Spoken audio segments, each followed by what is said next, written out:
ጤና ይስጥልን የተከበራችሁ የድንበር ሚዲያ ቤተሰቦች፣ ለሰዓቱ የተሰሙ አዳዲስ ሰበር መረጃዎችን ይዘናል። በቅድሚያም አርዕስተ ዜናዎችን።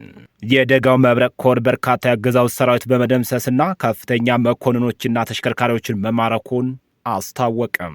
የኢፌዴሪ ትምህርት ሚኒስቴር ከመጪው ዓመት ጀምሮ ከፍተኛ ትምህርት ተቋማት ተማሪዎች ላይ ተግባራዊ ለማድረግ ያቀደው አስገዳጅ መመሪያ ከአሁኑ ተቃውሞ ገጥሞታል። በዚህም በዛሬው ዕለት የደብረ ታቦር ዩኒቨርሲቲ ተማሪዎችም ተቃውሟቸውን እያሰሙ ይገኛሉ። በዝርዝር እናስደምጣቸዋለን። ኦርቶዶክሳውያን አይገደሉ ብለው የሚጽፉ የቤተ ክርስቲያን ልጆች በአገዛዙ እየታፈኑ መሆኑ ተነገረም። ሁለት ክፍለ ጦሮች በጥምረት ጮቤ በር ባደረጉት ተጋድሎ ታላቅ ድል አስመዘገቡም። ሁለት የፖለቲካ ፓርቲ ከኦሮሚያ ክልል መንግስት ጋር ለመወያየት ጥያቄ ማቅረቢያቸው ተሰማ። እነዚህና ሌሎችን መረጃዎች ለሰዓቱ አዘጋጅተንላችኋል። የተከበራችሁ የቻናላችን ቤተሰቦች ቻናሉን ሰብስክራይብ በማድረግ በየዕለቱ በየሰዓታቱ የምንለቃቸው መረጃዎች ወደ እናንተ እንዲደርሷችሁ ላይክ፣ ሼር፣ ኮመንት በመስጠት እንዲሁም የደወል ምልክቷን መንካታችሁን አትዘንጉ እያልን አሁን በቀጥታ ወደ መረጃዎቻችን አለፍን። አብረን እንቆይም። የምስራቅ ወለጋ የኦሮሞ ተወላጅ 10 አለቃ ዮሴፍ ሻለቃ መሪውን በቦክስ በመምታት ዮሴፍ ዳኛቸው ጥቁር ክላሽ ማረከም። የኦሮሞ ተወላጅ 10 አለቃ ዮሴፍ ዳኛቸው ጠላት ቀጠና በመሄድ ሻለቃ አዛዥ በቦክስ በመምታት ጥቁር ክላሽ መማረክ ችሏል። 10 አለቃ ዮሴፍ ዳኛቸው የትግል ህይወቱን የጀመረው በሰሜኑ ጦርነት ወቅት ሲሆን የመከላከያ ስልጠናውን የወሰደው በብር ሸለቆ ነበረም።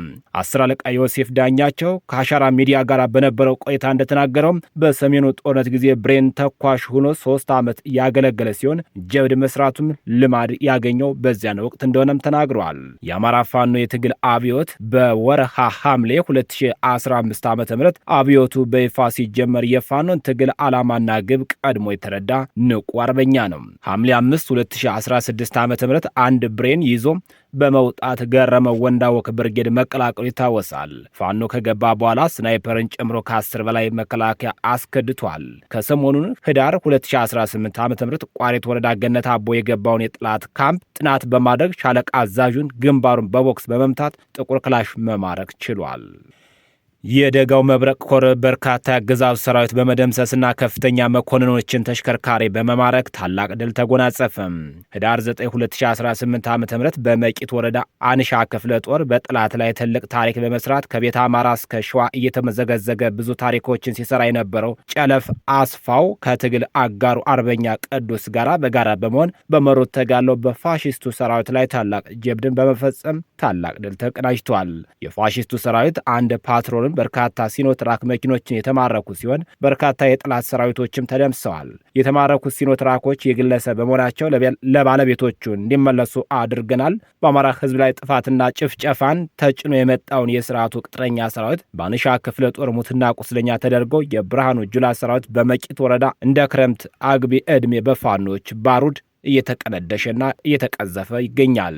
ወደ መረጃችን ስናልፍ ኦርቶዶክሳውያን አይገደሉ ብለው የሚጽፉ የቤተ ክርስቲያን ልጆች በአገዛዙ እየታፈኑ ነው ተባለ። ሰሞኑን በአርሲ ዞን ለምን ኦርቶዶክሳውያን እየተለዩ ይገደላሉ በሚል አዲስ አበባ ያሉና በመላው ኢትዮጵያ የሚኖሩ እንዲሁም በውጭ ሀገር ያሉ ኢትዮጵያ ወጣቶች የተለያዩ ማህበራዊ ሚዲያ የአትግደሉን ዘመቻ እያደረጉ ነበረ።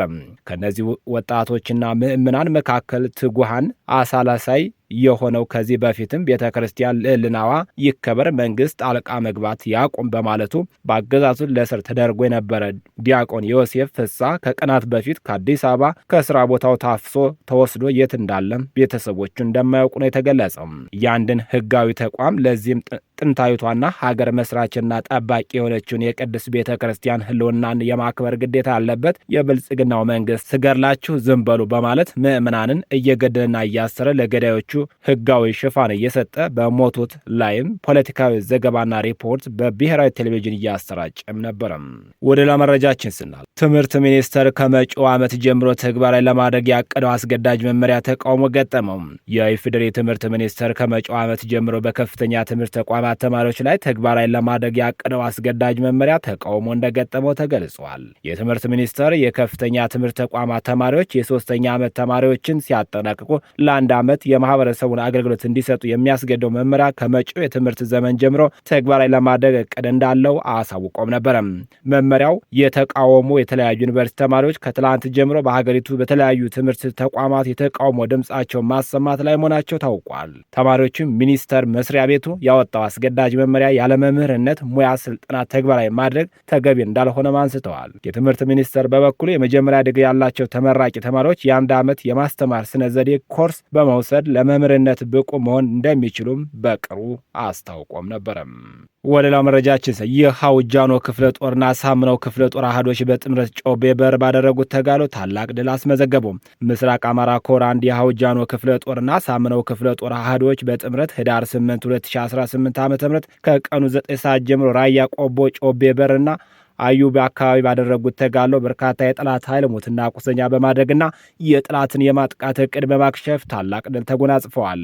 የፋሺስቱ ብልጽግና ሰራዊት ከመሸገበት ጮቤ በር ወደ አዩቢ መድፍ ቢኤም ሞርተርና ዙ 23 በመያዝ ማጥቃት ያደረገ ሲሆን የሁለቱ ክፍለ ጦሮች አህዶች በጥምረት ባደረጉት ድንቅ መከላከልና መልሶ ማጥቃት አመራሮችና የቡድን መሳሪያ ተኳሾችን ጨምሮ በርካታ የጠላት ኃይል ሞትና ቁስለኛ በማድረግና ወደ መጣበት ጮቤ በር በመመለስ ታላቅ ድል ተጎናጽፈዋል።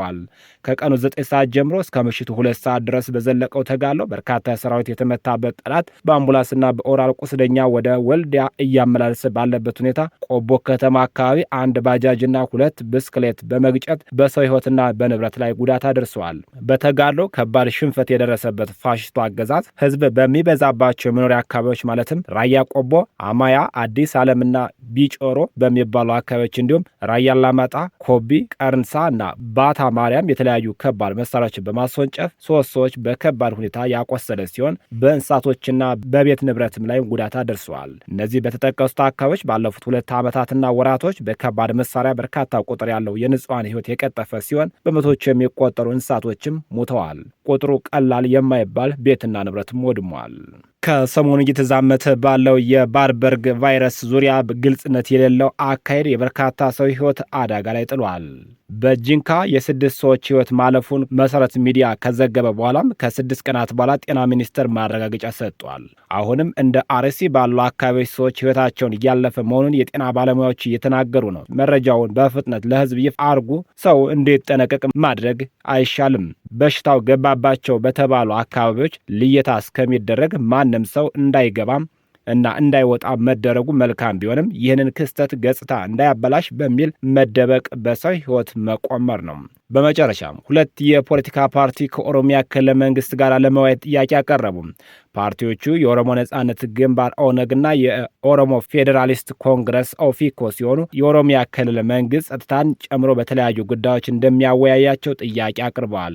ፓርቲዎች ህዳር 9 ቀን 2018 ዓ.ም በጻፉት የንወያይ ጥያቄ ደብዳቤ ከክልሉ ፕሬዝዳንት አቶ ሽመልስ አብዲሳ ጋር ስለ ኦሮሚያና ኦሮሞ ህዝብ ለመወያየት ቀጠሮ እንዲሰጣቸው ጠይቀዋል። የኦሮሚያ ፌዴራሊስት ኮንግረስ ሊቀመንበር ፕሮፌሰር መራራ ጉዲና ለቲክቫህ ኢትዮጵያ እንደገለጹት የውይይቱ አጀንዳ በዝርዝር ይሁንታን ካገኘ በኋላ እንደሚገልጹ ጠቅሰው በጥቅሉ በኦሮሚያ ክልል አሁንም ተጨባጭ ሁኔታዎች ላይ ለመወያየት እቅድ እንዳላቸው ጠቁመዋል። ፕሮፌሰሩ ውይይቱን በዋናነት በክልሉ የሰላም ችግርና ሌሎችም በክልሉ ችግሮች ላይም ውይይት እናደርጋለን ብለው ዝርዝር መረጃ ውይይቱን ሲጀምሩ እንደሚገልጹም ተናግረዋል። በተመሳሳይ የኦሮሞ ነጻነት ግንባር ኦነግ ቃል አቀባይ አቶ ለሚ ገመቹ ለቲክቫህ ኢትዮጵያ እንደተናገሩትም የውይይቱ አጀንዳዎች ለክልሉ መንግስት የቀረበው ጥያቄ ምላሽ ካገኘ በኋላ እንደሚገልጹ ነው የተናገሩት። የክልሉ ሰላም ሁኔታ አሳሳቢ ደረጃ ላይ በመሆኑም ዋና መወያያ ነጥብ መሆኑን ጠቅሰው የመወያያ ዝርዝር ነጥቦች ግን ከመግለጽ ተቆጥበዋል። የኦሮሞ ነጻነት ግንባር ኦነግ 2011 ዓ.ም ከአስመራ ወደ ኢትዮጵያ መመለሱን ተከትሎ እስከ 2012 ዓ.ም ድረስ ከኦሮሚያ ክልላዊ መንግስት ጋር በተለያዩ ጉዳዮች ውይይት ሲያደርግ መቆየቱ ይታወሳል። ይህ የህዳር 9 ቀን 2018 ዓ.ም የንወያይ ጥያቄ ደብዳቤ ከ6 ዓመት በኋላ ኦነግ ያቀረበው ጥሪ መሆኑን ገልጿል። ሁለቱ ፓርቲዎቹ የክልሉ መንግስት ምላሽ እየተጠባበቀ ቢሆንም ይህ የእንወያይ ጥያቄ ተከትሎ እስካሁን ከክልሉ መንግስት የተሰጠ ምንም ምላሽ የለም ተብሏል። የተከበራችሁና የተወደዳችሁ የድንበር ሚዲያ ቤተሰቦች ለሰዓቱ ያዘጋጀንላችሁ መረጃዎቻችን እነዚህን ይመስላሉ። ከቆይታዎች በኋላ ደግሞ በሌሎች አዳዲስ መረጃዎች ዳግም እንገናኛለን። በያላችሁበት ጥሩ ጊዜ ተመኘሁ። ጤና ይስጥልኝ።